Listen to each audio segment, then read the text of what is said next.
Hello, everybody. So for this video, we're going to talk about the concerning behavior of adults who are going after children. And once again, this is not a video to incite violence in any form. The registry is a powerful tool that can be used to locate predators in your area, but you have to use that responsibly. And protecting children begins with understanding the behaviors adults may exhibit when they are violating boundaries or attempting to groom a child. While no single action proves harmful intent, certain patterns, especially when they are repeated or combined, can signal that an adult is acting inappropriately. Awareness empowers caregivers, educators, and communities to intervene early and responsibly. Number one is the boundaries. Boundary violations are the first red flags. Healthy adults respect a child's physical, emotional, and social boundaries. Some concerning behaviors can include, but not limited to, insisting on physical affection such as hugs, lap sitting, touching, etc., even when the child resists. Ignoring a child's discomfort, fear, or attempts to pull away. Creating unnecessary physical closeness such as brushing against a child, tickling them, or accidental contact. Using affection as currency. Rewarding compliance with touch or attention. Boundary pushing is often the earliest sign that an adult is testing what they can get away with. Number two, excessive interest in a specific child. Adults who target children often focus intensely on one child in particular. Some warning signs include, but not limited to, spending disproportionate time with a child who is not their own, offering special privileges that other children do not receive, showing jealousy when the child spends time with peers or other trusted adults, positioning themselves as the child's only one who understands. This selective attention can be a deliberate attempt to create emotional dependence. Number three, secrecy and isolation. Secrecy is one of the strongest indicators of grooming behavior. Concerning patterns include, but not limited to, encouraging a child to keep secrets, especially about the time spent together.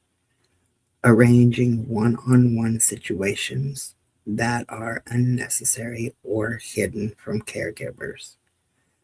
Discouraging the child from trusting parents or teachers or framing adults as overreactive. Using digital communication such as text, private messages, disappearing apps, and so forth to avoid oversight. Any adult who seeks secrecy with a child should be taken seriously. Number four, gift giving and manipulation. Gifts can be used to build loyalty, create a sense of obligation, or mask inappropriate behavior. Giving money, toys, or treats without parental permission. Using gifts to buy silence or emotional compliance. Framing gifts as our special thing to deepen secrecy. Withdrawing affection or rewards when the child resists. This dynamic can make a child feel trapped or responsible for the adult's emotions. 5. Sexualized behavior or conversations. Any sexualized behavior towards a child is a major red flag.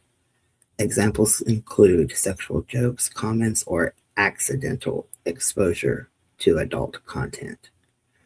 Discussing relationships or sexual topics in ways that are not age appropriate. Testing boundaries with playful or educational excuses. Requesting or encouraging photos, especially private or secret ones. These behaviors are not appropriate and should be addressed immediately. 6. Over involvement in child centered spaces. Some adults seek roles that provide access to children while avoiding oversight. Volunteering for activities that allow unsupervised contact. Avoiding other adults or resisting background checks. Positioning themselves as indispensable to youth programs. Creating situations where they are alone with children, even when unnecessary. Healthy adults welcome transparency and shared supervision.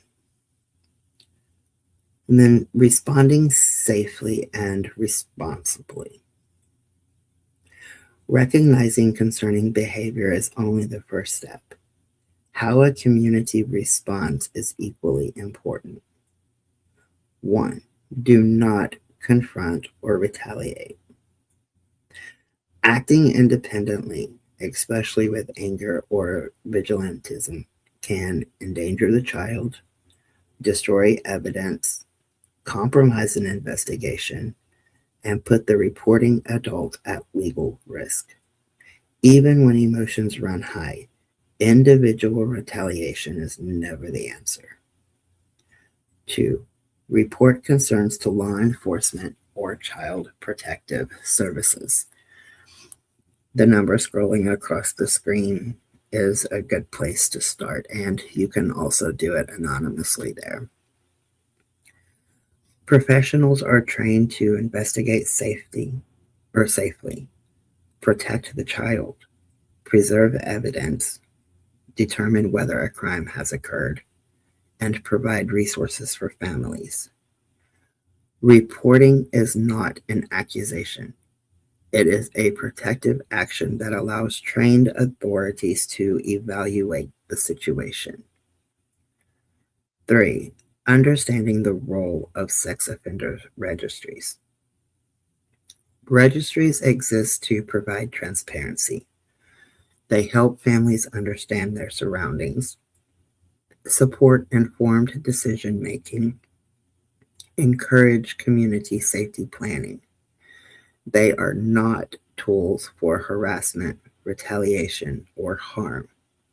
Misusing registry information can lead to wrongful targeting, escalate danger, undermine legitimate public safety efforts, and create barriers to rehabilitation and monitoring. A registry is a public safety resource, not a weapon. Recognizing concerning adult behavior is essential to protecting children, but responding safely is just as important. Communities must stay vigilant, trust their instincts, and report concerns to trained professionals rather than taking matters into their own hands. Law enforcement, child protection agencies, and public safety registries exist to ensure that investigations are handled responsibly, evidence is preserved, and children remain safe. Awareness, education, and responsible action form the foundation of true child protection. And that number to call is 1-800-422-4453 if you know of a child that is being abused. If you know something has happened in the immediate moment, contact 911. Be safe, everybody.